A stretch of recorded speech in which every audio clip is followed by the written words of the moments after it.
My father was assigned to the office in Marseille in 1937, and he stayed there until 1941. And during the years 1940 to 1941, he was involved in rescue activities in defiance of U.S.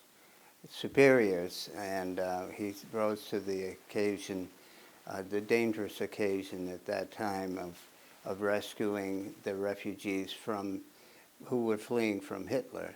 But he wound up in Marseille. He, prior to that, had been in London, and that's where he met my mother in England. So he was there because of the State Department, and he enjoyed going back to State Department reunions and meeting the fellow Foreign Service officers, even after he had resigned under sad circumstances while he was stationed in Buenos Aires. So from Marseille he went to Lisbon, and then from there he went to Buenos Aires, Argentina. And while he was down in Argentina, he was not promoted and was not happy with that. He felt that his career had been, he used the word blasted in his notes, but he couldn't figure out why many people were promoted and he was not. He thought he had done the right thing while he was in Marseille to help people that were in need, that were fleeing from Hitler. And they were lined up outside of his office in Marseille. He could see them there, and he knew that action was necessary, regardless of American policy at the time, which was to slow down visas. His job was to actually speed them up, and he felt that that was important at the time.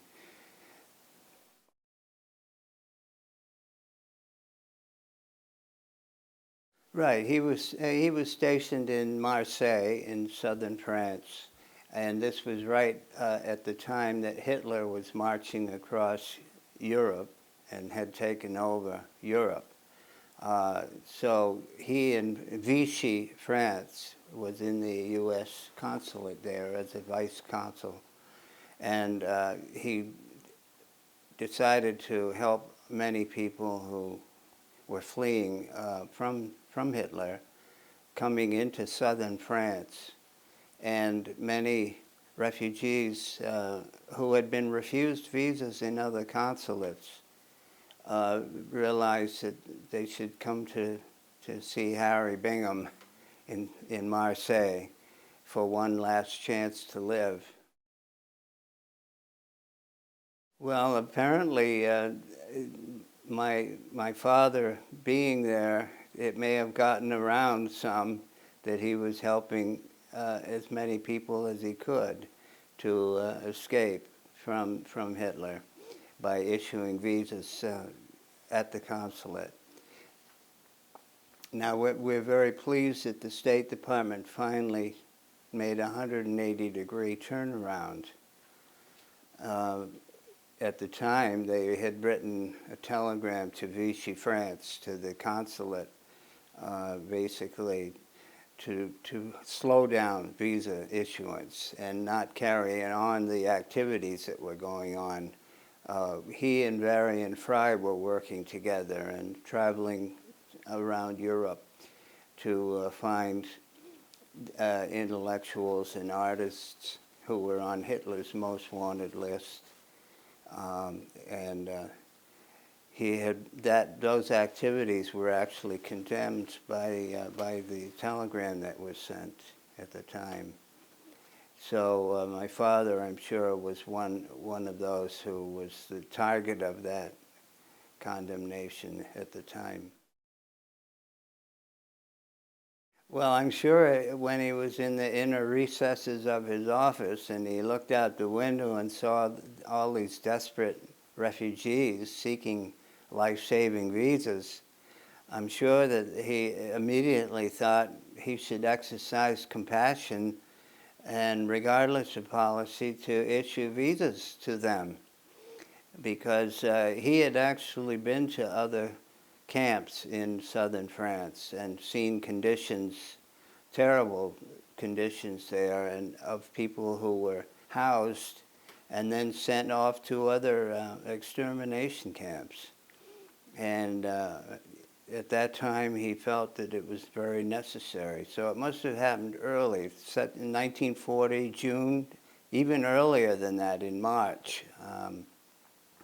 I know one of the refugees, I've had a happy communication from many survivors and put some of their visas with my father's signature on them on my website.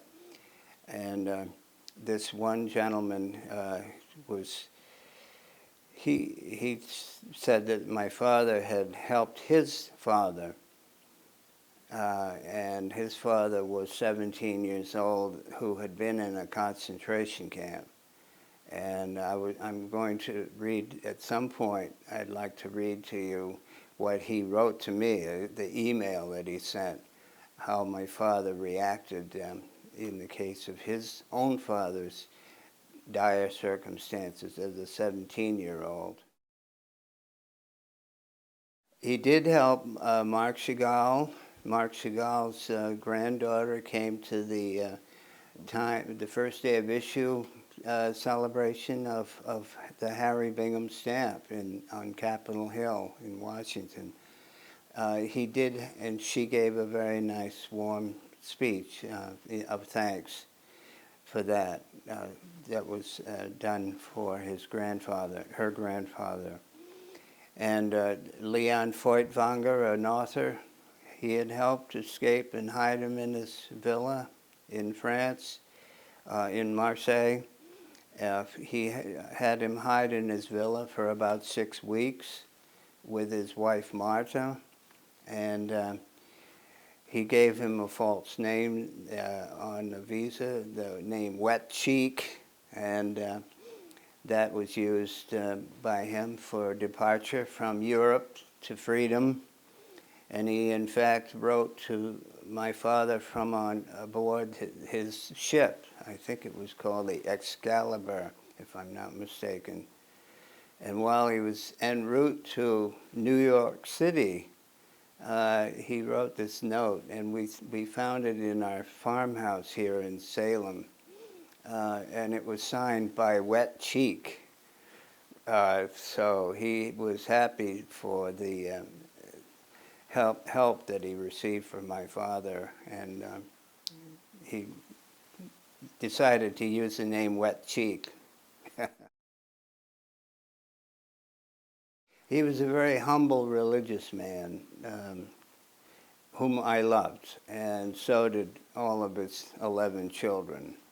He and my mother together had 11 children, and she always made jokes about how much more convenient it would be if she had 12, a dozen, cheaper by the dozen. But yes, he was a good man, very compassionate, and my mother was a big influence on him too. So I believe that it was his compassion and his belief that there's a spark of divinity in every human being. Being a religious person, he did believe that that was the case, that we should follow the golden rule. He and my mother taught us to live by the motto, give the best that you have to the best that you know. He applied that in Europe, in Marseille at the time of the dark days of the Holocaust. And so I think his forebears, he was the fourth Hiram Bingham in a row. And the three other Hiram Binghams, Hiram first and second, were pioneer missionaries in the kingdom of Hawaii in 1818. And I think that they must have had an influence over him, as well as his father, Hiram Bingham III, who was an explorer and had rediscovered Machu Picchu in Peru, high in the clouds of the Andes, this beautiful lost city of the Incas. She said to me in her email, which I received, of the three in my family that your father saved, I am the last one alive. This is another survivor, and I just copied it off. I have it on my website. Dear Mr. Bingham, your father issued my dad's visa on February 27, 1940. This is February of 1940. My father sailed on March 30, 1940, on the SS Champlain. The day of the sailing, the police brought my father to your dad's office in leg irons, with handcuffs and in prison garb. My dad did not have a shower in more than 3 weeks. Your father was enraged. Your dad ordered the police to remove the leg irons and handcuffs, and then ordered his secretary to take my father for a bath and to buy him new clothes before your dad could take him to the ship. Your father knew what my dad had gone through. My dad was just 17 years old when he was arrested and imprisoned in the concentration camp. I thought that I should share my dad's story with you. Since your father was responsible for the survival of my father, and in turn was indirectly responsible for the creation of me, my 2 brothers, my 2 sisters, 10 grandchildren, and 4 great-grandchildren, I would like to honor your father by sending you a copy of my book. Respectfully, Lawrence Bodner. Now, his book I've read, and I have it upstairs, and it's about that experience that his father had been through.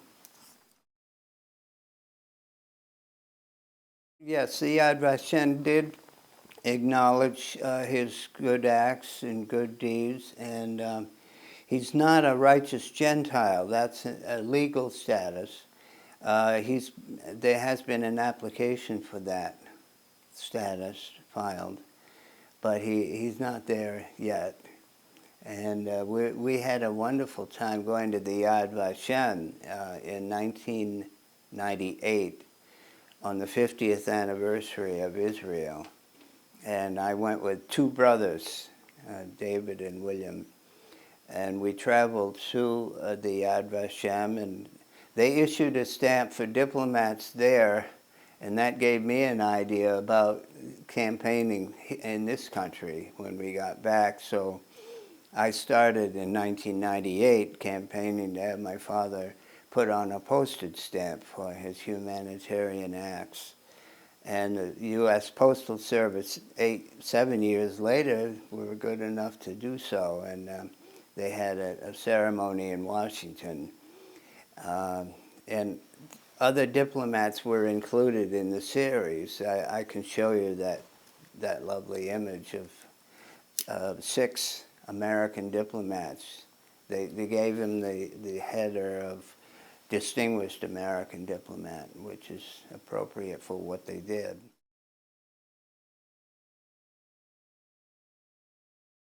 I think he wanted to exercise good works for others, and you know, he was a person of compassion. And he took the Foreign Service exam, and I think he did very well on it. He might have been 3rd or 4th or something in this, among the takers at that time. And he had been at Harvard Law School and decided to go into the Foreign Service. And he's very proud of the Foreign Service. It's just that he was very sad that his life and career were exposed at that time, you know, to help when it was difficult.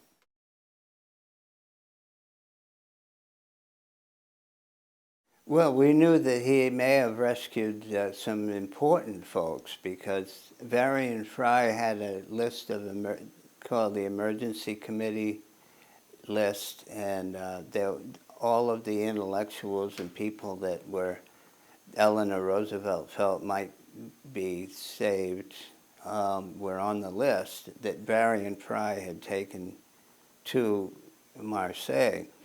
And we had met him at our house. He came out to our house at one time. So also, I think some authors that my father had rescued gave him books with their autograph or something. He did not talk about it himself. The only thing I remember him saying once was that people lined up outside the embassies in Europe and they were treated like cattle. And he then retreated from talking about it. It's interesting because a number of the diplomats that were on display at the exhibit in 1998 in the Yad Vashem, their family members came with the three of us from my family, and they had the same experience. Their fathers did not speak about the heroism that they, they just did what was right. And so, but they probably had a feeling that they wished they could do more. I'm sure that my father was upset that he couldn't help more refugees.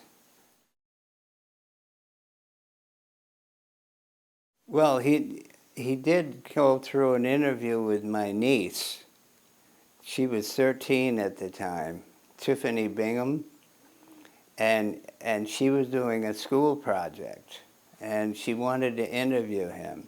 And one reason we knew that he had helped save some people, important ones, was because, well, number one, Marc Chagall, he left some, my father actually painted copies of some of the things that Marc Chagall did, and we knew that he was a great admirer of Marc Chagall. And the same goes for Leon Feuchtwanger. He was a great admirer, and his book. So we knew that those people had been rescued by him or helped to come to freedom. I don't think we knew how much he had done. We just knew that a few of the famous people may have been helped by him, but it never went beyond that. I didn't realize that he had helped many, many refugees.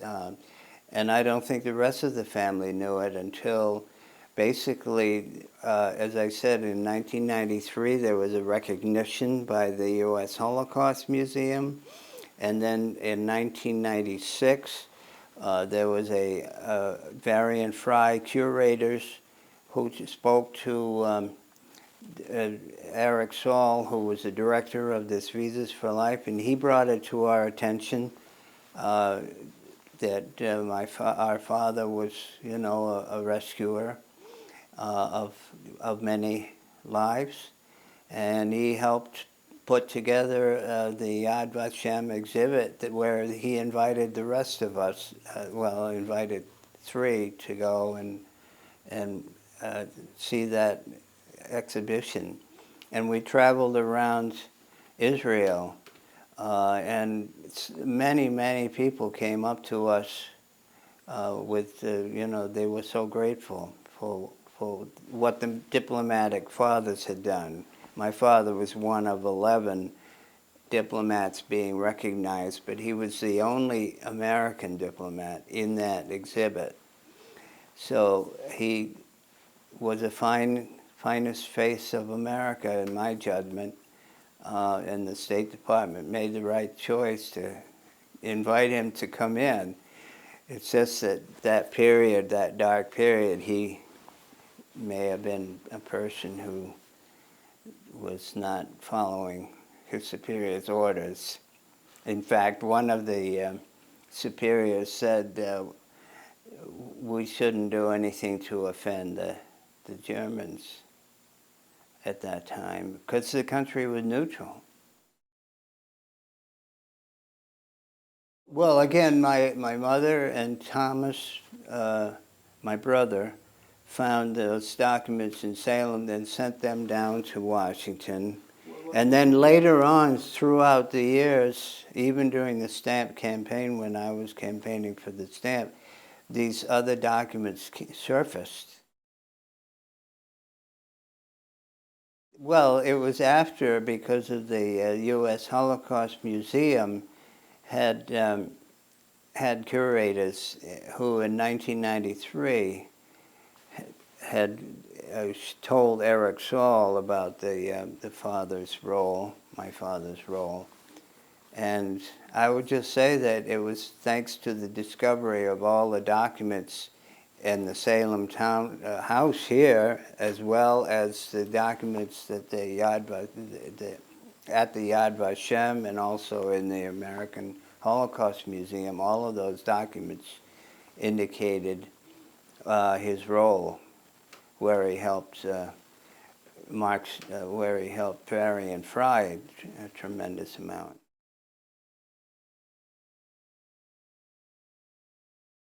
He saw the long lines of the refugees outside, and he felt compassion for them.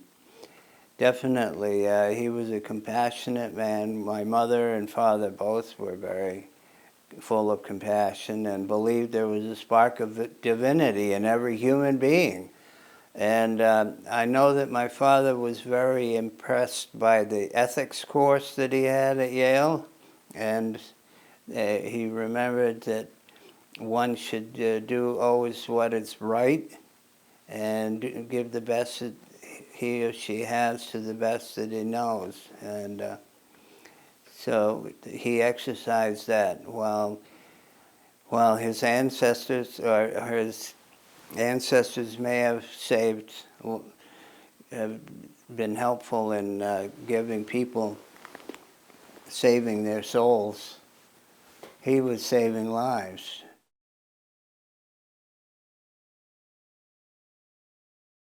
We were very moved at every step. Absolutely. I mean, we're very proud of what he did, and he did the best.